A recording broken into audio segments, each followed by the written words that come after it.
Welcome to Pegwarmers. I'm Kevin, and I'm here to talk about toys. Today, we're focusing on the PulseCon announcements for G.I. Joe.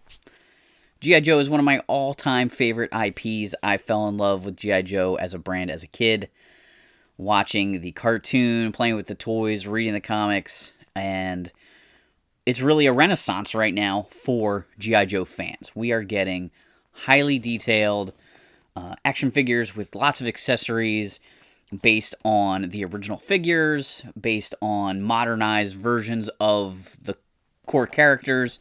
We're getting multiple different things within the line. The G.I. Joe Classified series started out as sort of a reimagining of G.I. Joe in a larger scale and slowly shifted back towards an ultimate version of the original figures, which I think is fantastic.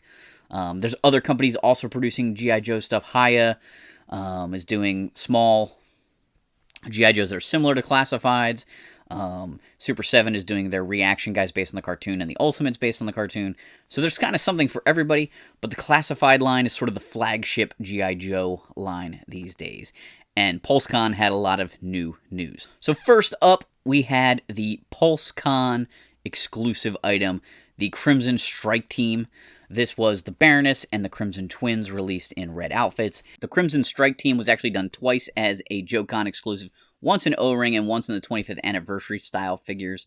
It's a pretty classic representation of G.I. Joe. They're also going to be doing Vipers that will tie into that, but not putting it in a multi-pack so you can army build that guy to your heart's desire. So that set went up for sale during PulseCon. The next thing I want to talk about, though, are my three favorite reveals, I think, that they showed us pictures of. And they are part of the Retro Collection. They are doing carded figures that come on, vintage-style card backs with the artwork that are based on the original figures. We've seen a few already. They have been very hard to get. They've been Walmart exclusives, unless it happened to be like Lady J and Baroness. They've sold out right away. So I was lucky enough to get a gung-ho because a friend of the channel grabbed one for me. But I really never see them. But these new ones are supposed to be everywhere releases, so hopefully that will end the problem of it being hard to get a hold of them. But we're getting Duke.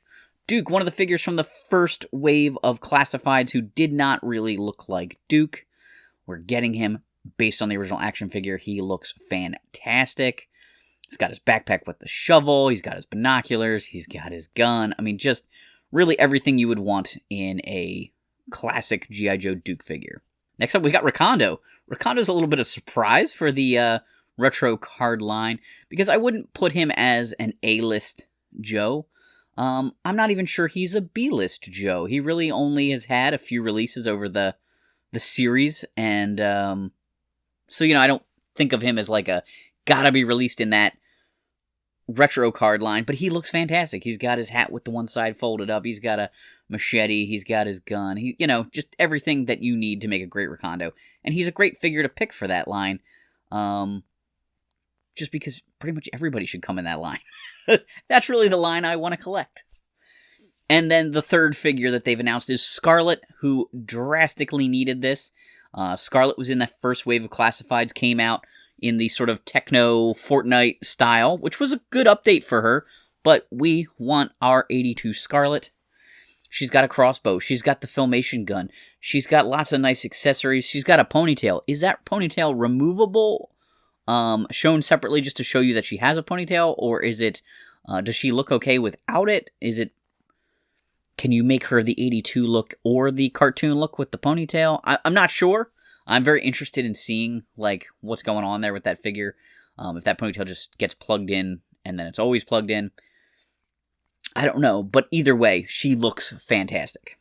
Several figures went up for pre-order right after PulseCon, including Agent Helix. Agent Helix was a all-new character created around the time of G.I. Joe Rise of Cobra.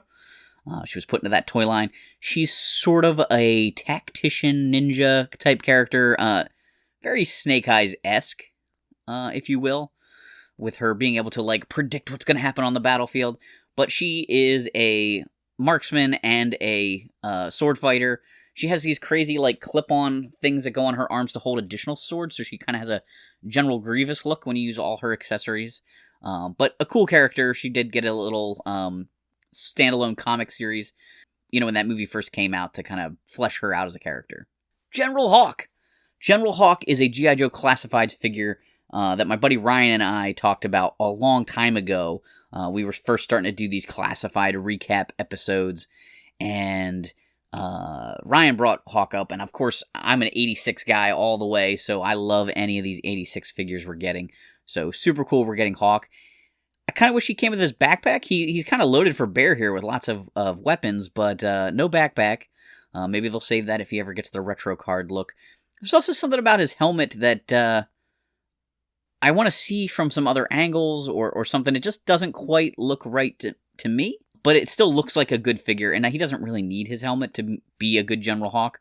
Doesn't have to have it on all the time. You can just tuck it under his arm if it doesn't quite match the style I want. He comes with 2 sets of goggles, one you can put on and one that goes on top of the helmet, so you can do that original figure look or, actually use the goggles. It's kind of neat that they offer them both ways, but I never use both sets of goggles. I usually display my figures as similarly to the vintage figure as possible, and whether the helmet's on his head or tucked under his arm, that remains to be seen. Shockwave, the G.I. Joe SWAT team member, very cool figure to have, very popular figure to have. We knew he was coming because they had already talked about there being a Night Force version of him. He's got a big old riot shield, which his original figure did not come with. He does not have his backpack, but he comes with an array of weapons, and the shield makes sense. There's actually another SWAT-type character who was basically a Shockwave ripoff during the New Sculpt era. He came with a riot shield. So maybe they're sort of combining those two characters back together. Buzzer and Ripper, our Dreadnoks, are finally getting represented in this line. They look fantastic. Removable glasses, bunch of accessories. Buzzer has an extra melee weapon. They just look fantastic, both of them. Ripper, the Jaws of Life have never looked more actually like the Jaws of Life. It's such a weird weapon. It's great for, him to be able to cut into something and destroy something, but not a very good active combat weapon. But I guess that's why he has his gun with the bayonet on it. So if he needs to break into an installation, he's got the Jaws of Life, but when he's actually just fighting, he's got his gun. Big Boa, 1987 Cobras, getting some love here.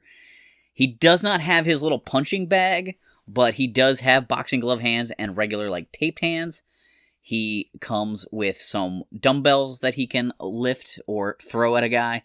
And he does come with an unhelmeted head, which is very strange. Maybe he's taken his helmet off before in the comics, but it just seems so weird to me. He just kind of, like Cobra Commander to me, just wouldn't take his helmet off, probably. Which maybe isn't fair in a boxing match that he's wearing a helmet. But it's cool, the helmet, the face has knocked out teeth. I was a little surprised though, he's kind of normal looking. I in some way wanted a mohawk, a short mohawk, or sockets in the back of his head for the helmet to kind of Darth Vader on there. I don't know. It was just sort of it's a kind of just a normal dude. I'm not sure what I was expecting. Maybe I've been watching too many sci-fi supervillains, Darth Vader and Bane and stuff like that, influencing my mind's eye of what Big Bo would look like without that helmet. And then, of course, we're getting Quick Kick, 1985 character. He's a real classic. He's got 2 different heads. I can't tell if the hair is different lengths or it's just different facial expressions with a little bit of windsweptness to the hair. He comes with a fudgy bar, which is a kind of deep cut accessory from the cartoon. My one tweak to him, and maybe they're doing this on purpose so they can do the retro card release at some point, his red backpack to me should be gray to match his original figure a little bit better. Very excited to get Quick Kick though. Some of the other characters that we saw, some of these we knew were coming. Some of them have only been kind of teased. We're getting Airborne. A lot of people thought he was going to be a tier with the Dragonfly. Clearly he wasn't because they're releasing him. He looks great. Pretty much just his standard, action figure. Sharing some parts like the backpack with Duke. Mutt and Junkyard, I think I've shown them on the channel before. Gosh, do they look fantastic. I love Junkyard with 2 different faces, swappable heads on the dog is amazing. Mutt looks super cool. He seems to come with a lot of hands. I I guess I've been noticing that more and more. Hands are not really accessories that I care about that much, but Hasbro likes to pack them in. They're great for toy photography, but I just don't switch the hands around on my figures too much. In the case of like Big Boa, I really like it because there's some real purpose to it. If it's just to switch between a closed fist and like an accessory holding hand, I don't mind that much. I can imagine that that's a closed fist. That's just me. I'm not saying that's for everybody. Techno Viper, we're getting Techno Viper. I think we all knew we were getting Techno Viper. He was shown off in other paint schemes related to the Hiss. Now we're getting the classic purple Techno Viper, who is super cool. The render doesn't really show his tools. You can see his backpack. So I'm wondering, do the tools disconnect? What do they look like? They seem tiny, because the old ones were ridiculously big, and maybe that's good that they're scaling him down. You can see his weapon. He's got, a hose, the backpack. There's a little bit left to be desired from that render, though. Not in the figure, but in his accessories. I'm trying to fully understand what's going on with that guy. And then Metalhead. Metalhead was an Iron Grenadier character. Came out, in the late 80s with the gold head Destro. He's a walking tank buster. He's a lot like the G.I. Joe Fast Draw, in the sense that he's wearing a missile launcher on his body. Very similar to Scrap Iron also. And Scrap Iron in Classified's got a deluxe figure that has, all these blast effects to go with his missile system. And Metalhead seems to be coming with a lot of blast effects to go with his missile launchers, which is pretty cool. I don't know if I will use a lot of that stuff for display purposes, because I think if you put these, blasts on coming off his backpack and the missiles, they're eventually going to droop.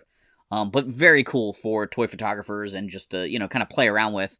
As a kid, I would have loved blast effects probably for missiles and things like that. So I think he looks pretty cool. Interesting that his helmet has changed completely. He has sort of like a gladiator helmet with like a face to it versus the sort of dorky helmet he had on the original figure. I'm not upset that he isn't coming with that helmet. And in his Deke appearances, he never wore the helmet at all. The other two figures that we got to see pictures of are G.I. Joe 60th anniversary figures. And these are Classifieds versions of the original G.I. Joes. So modern versions of Action Soldier and Action Sailor.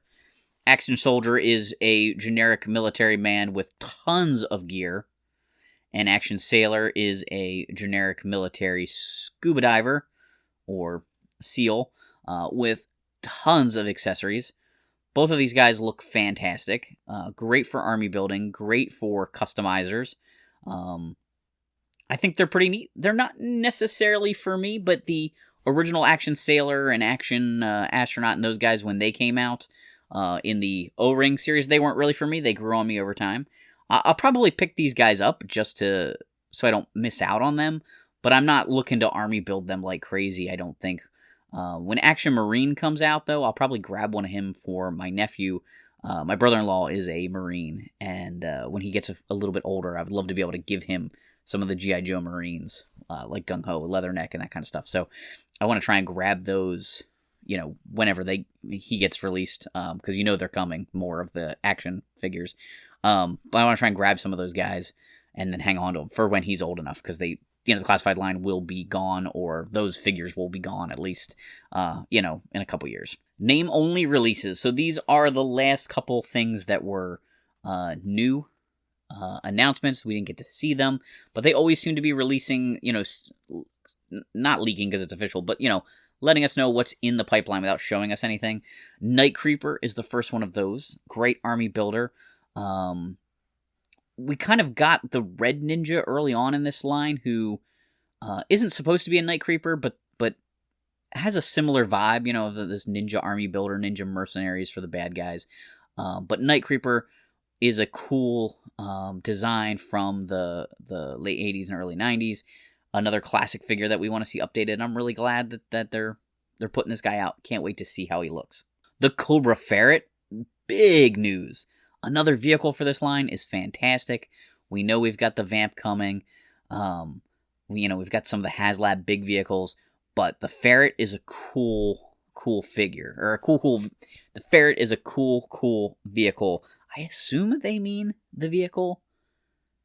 It just dawned on me, because there is the Ferret from the Iron Grenadiers, but it said Cobra Ferret, so I think it's got to be the four-wheeler, and that'll be fantastic. You know, we got the Trouble Bubble, we have the Ram, we're going to get the Ferret. I think that's super cool that they're doing some of these small vehicles for this line, because I think that really helps flesh it out and make it playable for kids if they do get this. Fun for collectors to have more than just the figures, and, you know, they're affordable. It's not a $300 HasLab vehicle. The last three reveals are Retro Collection, the retro carded guys, which will be like plus-ups of the original figures. So excited. Retro Eel. We already got a really nice eel in one of these closed box packaging. Not everybody got him because they sort of sold out. So this will be another chance to get the eel. I don't know exactly what's going to be different between the two. Obviously, there'll be some differences in the gear or the appearance of the figure. But that's exciting that people are going to be able to army build him and get him to look just like the original figure. They're also doing Snow Serpent. Snow Serpent was released as a deluxe figure. I don't have him. I don't even know if I ordered him. Partly because he looks so different. The regular classified release, he's got like this wolf pelt head dress you can put on him, and he's got a snowboard, tons of accessories. But this retro card one should be a little bit more basic and, you know, look just like the original figure. I'm very excited for that. Love that they're doing these troop builders. And then we're getting, you ready? Beachhead. Yes. My favorite Joe is getting his retro look. This will be even better than that hard-to-get one that was a Target exclusive from before. I need the little ammo pouches on his chest. That is his signature look. He needs that. He needs the camo pants. He needs to not come with a Nerf gun. He needs his little satchel with more ammo packs in it. I'm psyched. I can't wait. I'm definitely buying two. One to open, one to keep carded. To put in my little Beachhead display section down here in the basement. So that's good news all the way around. New York Toy Fair is right around the corner, and Hasbro just announced so much stuff for all their brands. What are they doing at Toy Fair? Are they going to be at Toy Fair? Of course they're going to be at Toy Fair. They've got to be at Toy Fair.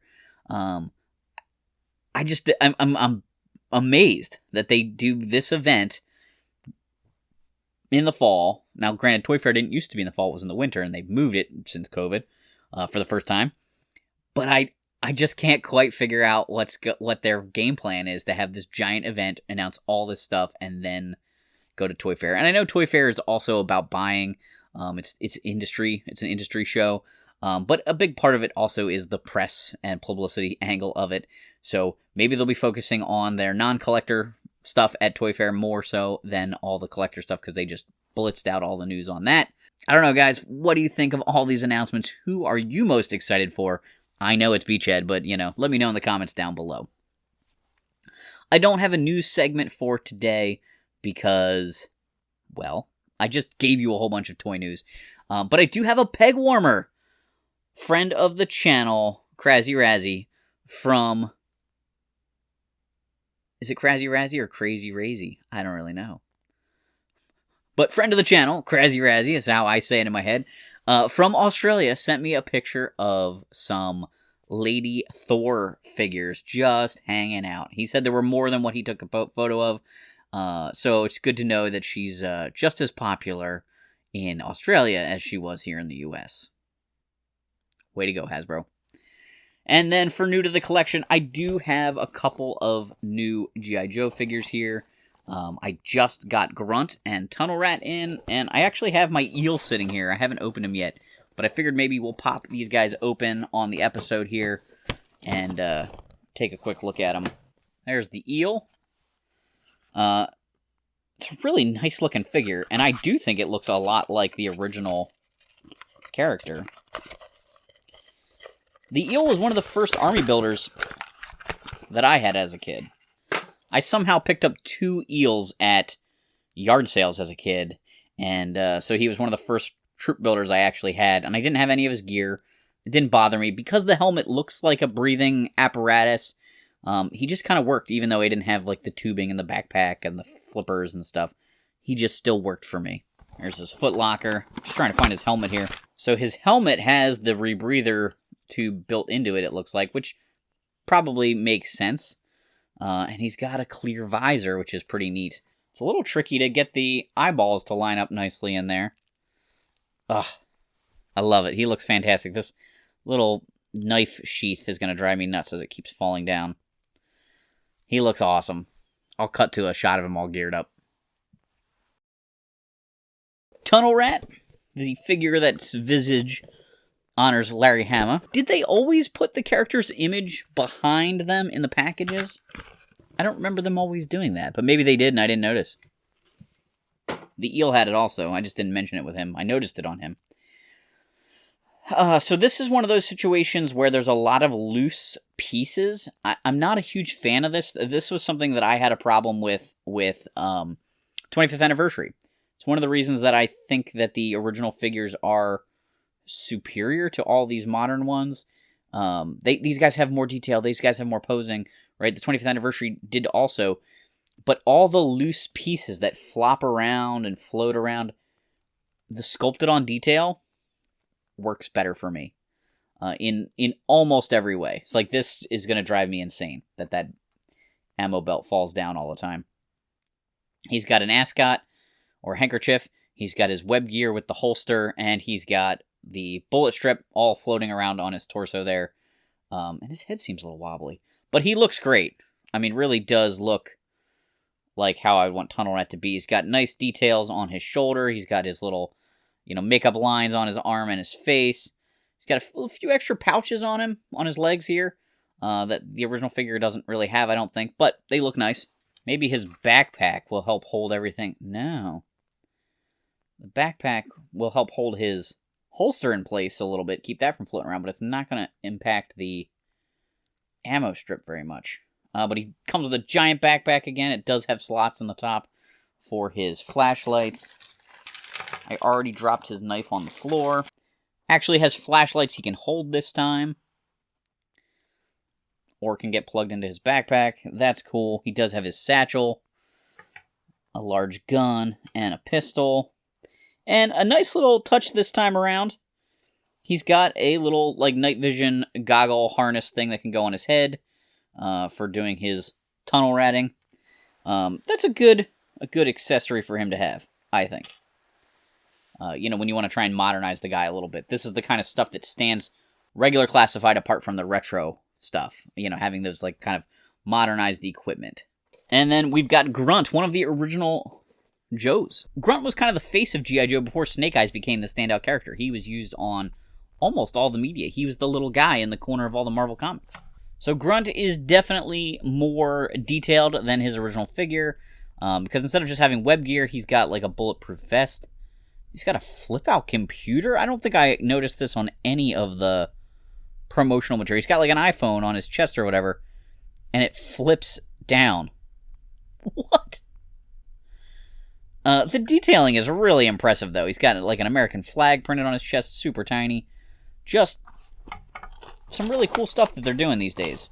He comes with sort of a standard military helmet. It's funny to me how everybody has, the straps loose on their helmets now.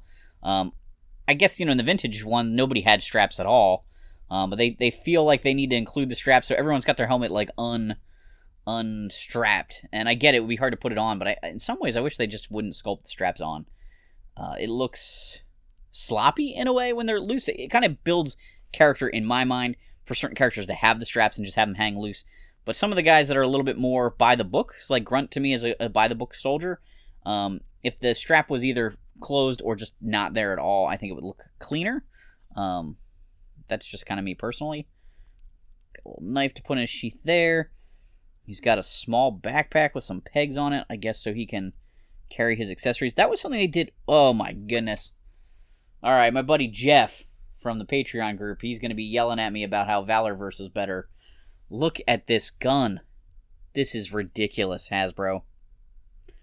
It's a rubbery mess. Grunt's M16 is never going to shoot straight. I'm going to have to put this under a book or something, try and warp it. Or do the water trick, hot water for a bit, and then cold water once I have it in position. That's a shame.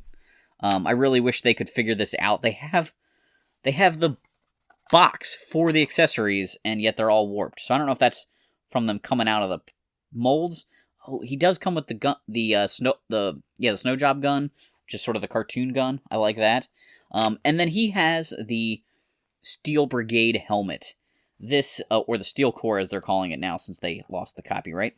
So if you weren't buying the Steel Brigade 2-packs, and you want to build your own Steel Brigade in another way, or you just want to bolster the ranks of those guys, you could army build Grunt and make your own Steel Brigade guy or Steel Corps guy. It looks pretty good. I'm not sure that I love this for Steel Brigade, but it's also kind of fun if you want them to be green shirts, and you kind of combine green shirts and Steel Brigade in your own mind, which a lot of people kind of have used them interchangeably in a weird way. This kind of looks good. You know, I like the baby blue in their uniforms and the usual Steel Brigade guys. I wonder if at some point they'll do some sort of gold-head Steel Brigade as a special item. That would be really cool to repaint that Steel Legion Trooper, use him as a PulseCon exclusive or something down the road. So what do you guys think of Tunnel Rat, Eel, and Grunt? Which one of those three is your favorite of my new-to-the-collection items? I hope you guys enjoyed this episode. Thank you so much for tuning into the channel over and over again. Later today, on the day I'm filming this, I'm actually going to be filming with Ryan and Tony from Hack the Movies again, so there'll be another episode with those guys coming out in October. Very excited for that. If you enjoyed this video, do me a favor, hit that like button. Consider subscribing if you haven't done so. If you want to support the channel further, consider joining our Patreon group. And thanks for hanging on the peg with me.